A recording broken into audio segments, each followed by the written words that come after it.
Hello again, I am Blunty, and this is a Nintendo 3DS. Now, the Nintendo 3DS has three cameras on it. It has one that stares directly up your nose while you're using it, and it has two on the back which work in tandem to take three-dimensional photographs. Ooh. Which is actually quite a lot of fun.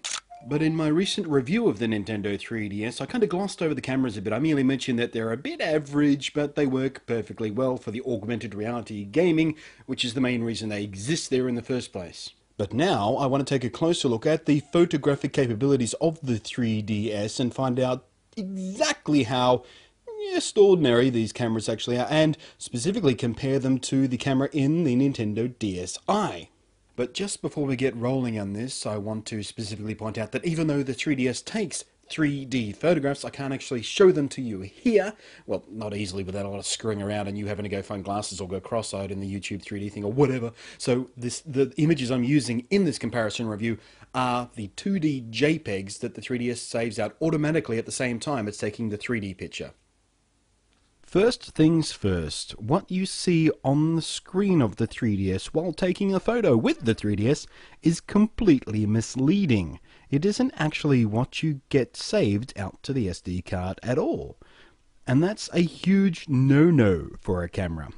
Because more than anything else, composition is the most important thing in photography. You can have the very best camera ever made and have the very best lens ever designed strapped to the front of it. But if your composition is sloppy, the end result will be a boring piece of crap. Sure, it'll be a crisp, clean, perfectly exposed, well-saturated piece of crap, but it's still a piece of crap. The problem with the camera on the 3DS when it comes to composition is that while it uses the top widescreen for a viewfinder, the pictures it takes are actually in a 4:3 aspect ratio, the standard VGA or 640 by 480 pixels, which means there's a whole bunch more stuff in your picture than the 3DS is actually showing you, and this can utterly change the compositional balance of a shot. So you kind of have to guess where the top and bottom edges of your frame actually are. Which shits me. Now maybe that's okay if your shots never leave the 3DS, as playback of the images also crops out the top and bottom. But if you're planning on uploading the pics to a photo sharing site like Flickr, or you're one of the morons out there who willingly sacrifice your filthy souls to the sociopathic slime demons who run Facebook, or even plan on emailing them to Grandma, keep in mind your photos will include other crap you hadn't counted on. This isn't an issue for the DSi because its screen and the photos it takes are the exact same aspect ratio. So, that annoyance aside, what is the quality like? Well, in a word, it's blurg. I mean, yes, I know there's a current trend out there of complete idiots who deliberately and maliciously degrade the quality of their photos so it looks retro, and so they can pretend that the act of pressing a few buttons on their iPhone to apply some preset filters from some shitty $2 app is what it takes to be artistic. So maybe those people will be happy that the 3DS camera spits out a low-res image that are full of noise, grain, chromatic aberrations, and color fringing, and that the combination of cheap imaging sensors and even cheaper lenses tends to vomit a schmeary mess over any detail in the scene, but I'm not one of those people. And as you've been seeing here, the camera on Nintendo's latest and greatest are actually noticeably inferior to the already pretty ordinary camera on its forefather. I really can't fathom why Nintendo would take such an obvious step backwards.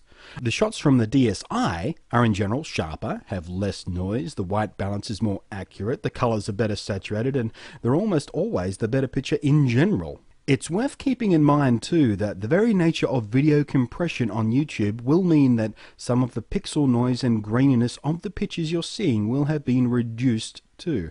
They're actually slightly worse than what you're seeing here. It is also worth mentioning that the front-facing camera on the 3DS is actually noticeably better than the rear ones, showing less noise and other issues overall. But it's still not great. However, with a decent editing package and with a modest amount of know-how, the pictures can be enhanced and processed and crunched enough to spit out something acceptable for posting online. I wouldn't print them out and hang them on a wall, unless that wall belonged to someone I hated. But still, they're not utterly unlikable. When looking at the 3D photos on the 3DS's own nifty 3D screen, Many sins of low resolution and high noise are actually forgiven. They look better on the screen than they do on your computer, because the screen itself is actually an even lower resolution than the photos are, which tends to hide some of the noise and other little flaws. The 3D effect probably also helps distract us from the 1996 mobile phone camera quality of the images as well.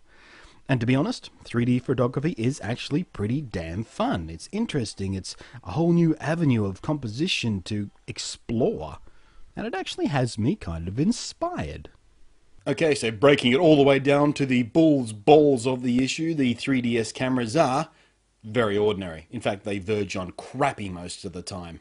But, like I said at the beginning, and like I said in the review, and like I'm going to say again, they're there mainly for the augmented reality gaming, which works really well. They work perfectly fine for that, and the augmented reality gaming is a lot of fun. Anyway, I look at the 3D photographic capabilities of the 3DS a bit like an appetizer. It has whet my appetite. It has made me hungry for more. It does not fulfill me in any way. It does not satisfy my craving for it, but it has sparked in me a hunger to know more. I guess another way to look at it is the 3D photography on the 3DS is a bit like a gateway drug. Which means sometime over the next few months I'm going to start craving the crack cocaine that is high resolution 3D photography. Alright, so grab your 3DS, go out and start playing with 3D photography, have some fun, but don't expect too much out of it. You can, like I showed you, you can sort of tweak him a bit to make him acceptable, but it is what it is. So thanks for watching. I am Blunty, and I will catch you next time.